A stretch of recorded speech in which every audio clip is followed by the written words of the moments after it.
할렐루야, 주님의 이름으로 환영합니다. 오늘은 본문에 의지하여 감사합시다라는 제목으로 여러분들과 함께 은혜를 나누고자 합니다. 한 사업가가 있었어요. 어려운 중에 열심히 일해서 돈을 벌었습니다. 이 여유가 좀 생기게 되자 그는 전에 없던 불평을 하기 시작했습니다. 자기가 가지고 있는 여러 가지들이 낡아 보이고 보잘것없는 것이라고 생각되어 바꿔보고 싶었습니다.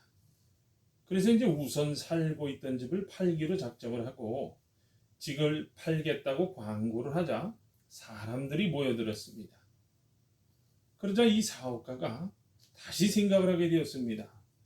새삼 자기 집을 살펴보니 자신의 손때가 묻어 있지 않은 곳이 하나도 없었어요. 자신에게 꼭 필요하고 편리하게 꾸며져 있었습니다. 자신에게 가장 필요한 생활 공간이라는 사실을 깨달았습니다. 그래서 광고를 취소하고 집을 팔지 않기로 결정했습니다. 그렇습니다, 여러분. 자기가 소유하고 있는 것이 얼마나 귀한 가치가 있는 것인지 스스로 평가하지 못한다면 불행한 일입니다. 현대인의 정신적 질환의 공통적이고 근본적인 증상이 무엇입니까? 그것은 원망과 불평입니다. 원망과 불평의 깊은 뿌리에는요, 불신앙이 도사리고 있는 겁니다. 그러므로 불평을 하고 원망을 품는 사람들에게는 자신이 갖고 있는 원망과 불편을 제거하기란 여간 어려운 일이 아닐 수가 없어요. 그러면 여러분 첫 번째로 불평이 어디서부터 온다고 생각하세요?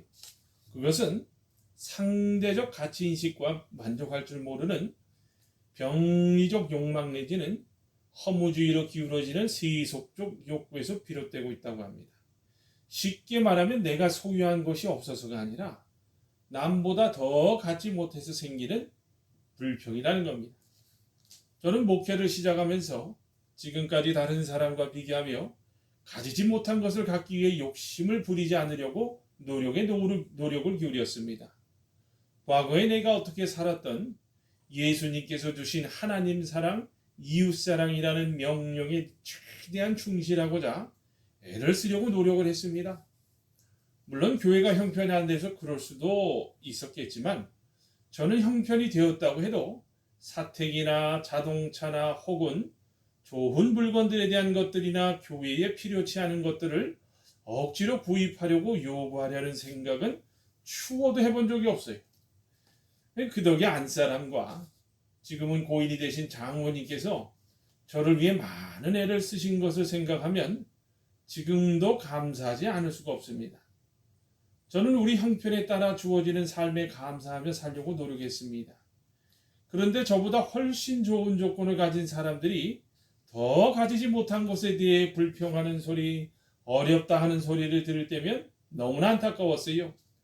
제가 보기에는 많이 가졌다고 생각하고 만족할 수 있으면 좋겠다는 생각이 들지만 그런 분들은 지금의 것보다 더 좋은 것들을 갖고 싶어하며 누리고 싶어합니다.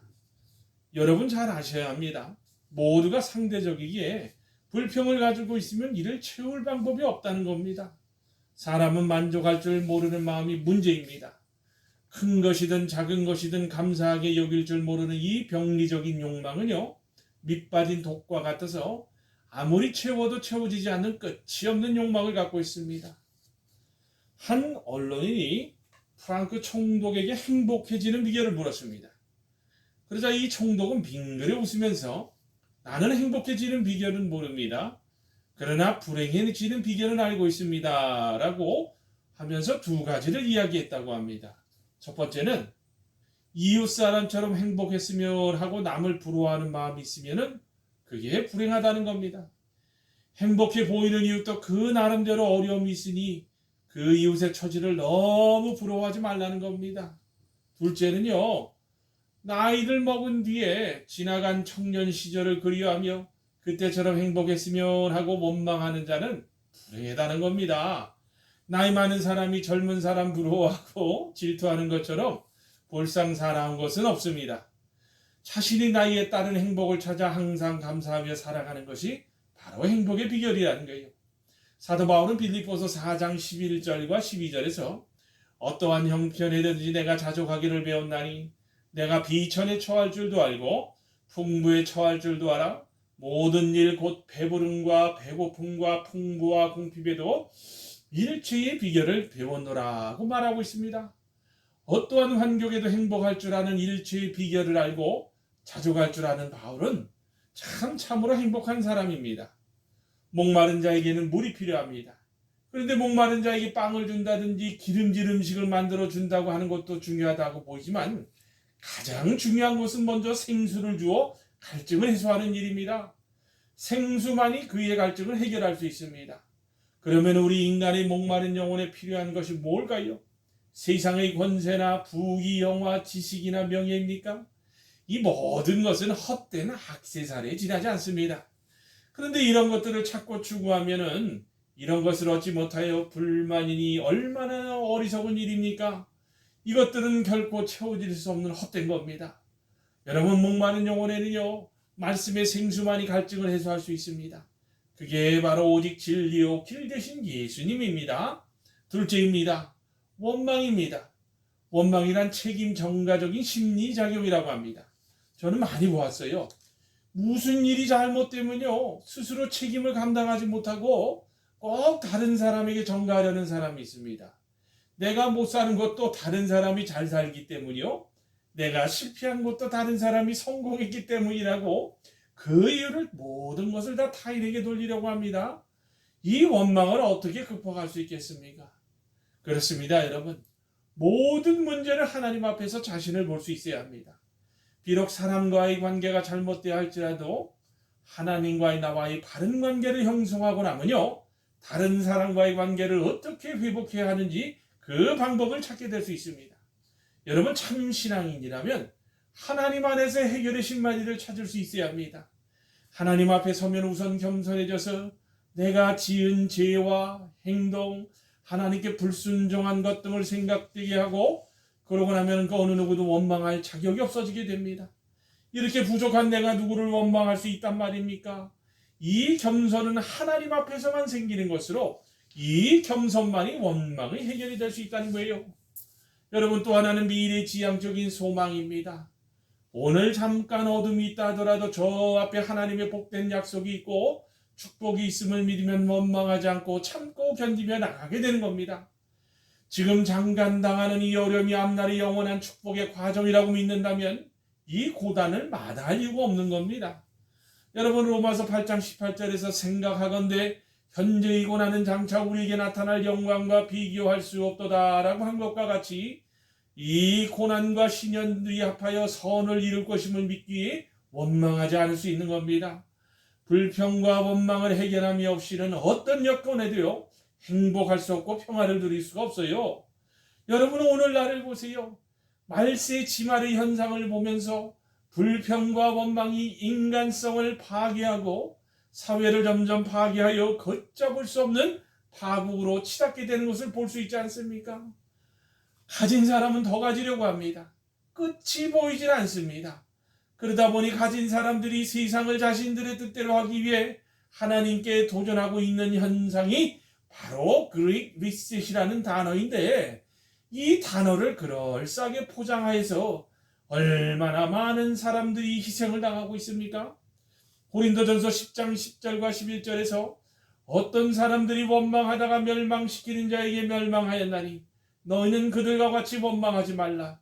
그들에게 일어난 이런 일은 본보기가 되고 또한 말세를 만난 우리를 깨우치기 위하여 기록되었느니라 라고 말씀하고 있지 않습니까? 그러므로 감사해야 할 자가 감사하지 않으면 자연히 불평과 원망을 하게 되는 겁니다. 우리에게 원망하지 않도록 본을 보여주신 사건이 바로 이스라엘 백성들이 광야에서 원망하다 죽음을 당한 일입니다. 여러분, 그래서 우리는 깨달을 수 있어야 합니다. 감사란 겸손에서 오는 것이고 믿음에서 오는 겁니다. 여러분, 감사의 차원을 셋으로 나누면 첫 번째는요, 물리적인 감사를 들 수가 있습니다. 이 감사는 먹을 것을 주셔서 감사하고 건강을 주셔서 감사하며 풍년을 주셔서 감사하다는 일반적인 감사입니다. 둘째 감사는요, 철학적인 감사인 거예요. 이것은 가난하다가 부유해진 것에 대한 감사가 아니라 있는 그대로에서 깨달음이 깊어진 겁니다. 전에는 은혜인 줄 몰랐는데 시간이 흐르고 보고 깨닫고 보니 은혜요, 전에는 축복인 줄 몰랐는데 알고 보니 축복이란 말입니다. 전에는 내가 제일 불행한 줄 알았는데 깨닫고 보니 제일 행복한 자였던 겁니다. 여러분, 이렇게 행복과 불행은 종이 한 장 차이라는 거예요. 여러분, 셋째는 신학적인 감사가 있습니다.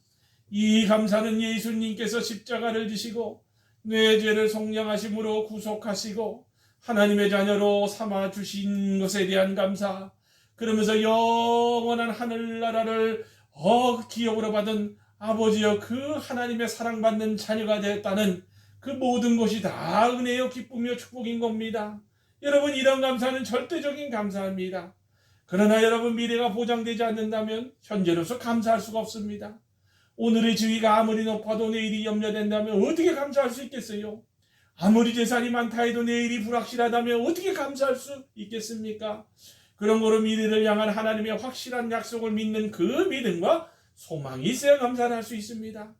엄격한 의미에서 미래에 대한 믿음이 없다면 감사란 불가능합니다. 오늘 본문은 사도 바울이 데살로니가 교회를 향하여 감사하고 있는 겁니다.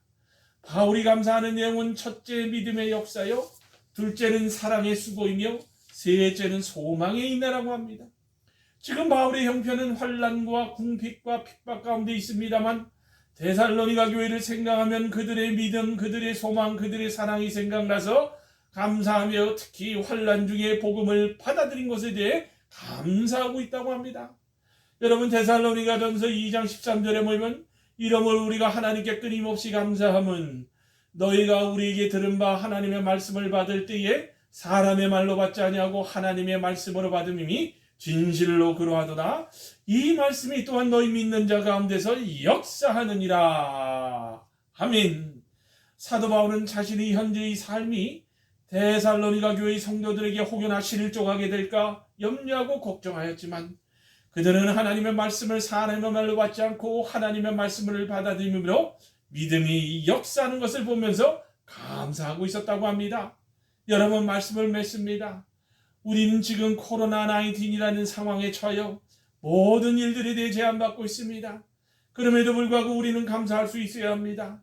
우리는 불평할 자격이 없으며 원망할 권리가 없습니다. 오직 감사와 찬양으로만 일생을 살아도 모자랄 뿐입니다. 오늘 본문 13절에서 사도 바울은 주님 오실 때까지 하나님 앞에서 흠이 없이 보존되기를 소망한다고 이야기하고 있습니다.